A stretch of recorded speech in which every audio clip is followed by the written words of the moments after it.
So on November 9th, General David Petraeus, who was the chief of the CIA, announced that he was stepping down in the most candid resignation letter that I've ever seen. He said he was stepping down for personal reasons, and the personal reason was that he had had an extramarital affair. Basically, David Petraeus was having an affair with his biographer, Paula Broadwell, that started last year, a few months after he became the head of the CIA. And Paula Broadwell, for some reason, seemed to think that there was something going on between him and Jill Kelly, a woman in Tampa who's part of a social circle of generals, so started harassing Kelly. When Kelly went to the FBI during a search of her computer, they discovered hundreds of messages that she had exchanged with another general, John Allen, and so now he has been brought into this kind of wide investigation as well. There are many people who get cyber harassed, and it's usually very hard to get law enforcement interested in your case unless somebody says, you know, they're coming to kill you. But Kelly was lucky. She had a friend in the FBI who seemed to be a very big fan of her and had actually, though she was married, sent her shirtless photos by text message in an earlier time.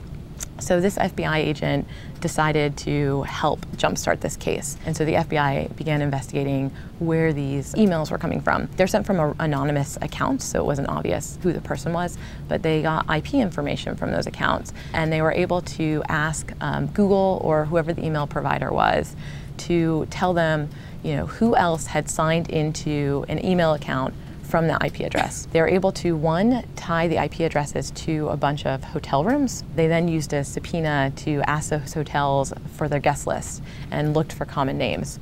And so they were able to tie this back to Paula Broadwell, who had stayed in these hotels and other places where, from which she had accessed the accounts. They also asked, you know, what other email accounts had been accessed from these particular IP addresses, so they could see that, you know, some person had signed into this anonymous account that was harassing Jill Kelly, but it also signed into, you know, Paula Broadwell at yahoo.com. But through the course of the investigation, they started actually looking at the accounts, and then they found these messages, these very sexy messages that she had exchanged with General David Petraeus, and so were able to surmise that they were having an affair. The government is more and more often turning to email and Google and Yahoo and Facebook for information when they're doing investigations. Coincidentally, Google released its transparency report this week. It's one of the few technology companies that reports the number of requests it gets from law enforcement. The requests have risen dramatically.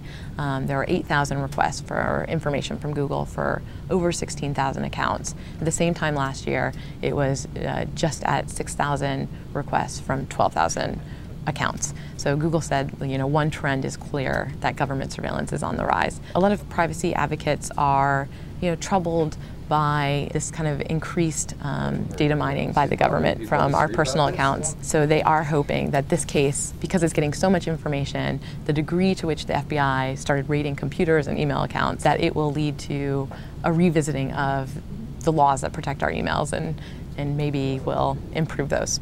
I think it's not surprising that people in DC are having affairs. This has been happening for a long time. I'm sure there are many other affairs out there that could be uncovered. More and more of our interactions are happening digitally and on computers where there's a permanence to the information and it can later be uncovered. It's hard for all of us, and it's amazing that it's this hard for the head of our, you know, top intelligence agency. If he doesn't know how to conduct an affair in secret, then who does, really?